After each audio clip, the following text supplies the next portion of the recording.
Andolsun boğup çıkaranlara, yavaşça çekenlere buyruluyor. Bu ayetlerden anlıyoruz ki müminlerin canları kolaylıkla alınırken kafirlerin canları zorlukla alınıyor. Yani kafir ruhu çıkarken en büyük acıyı duyuyor.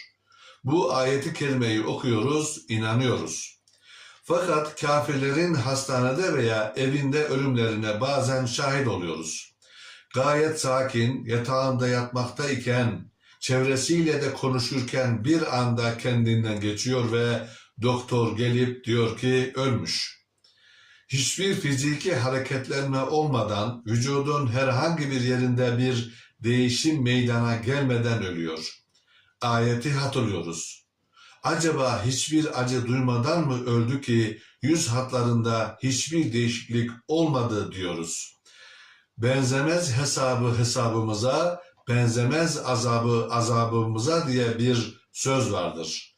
Allah'ın hesabı da, azabı da, mükafatı da bizimkilere hiç benzemez.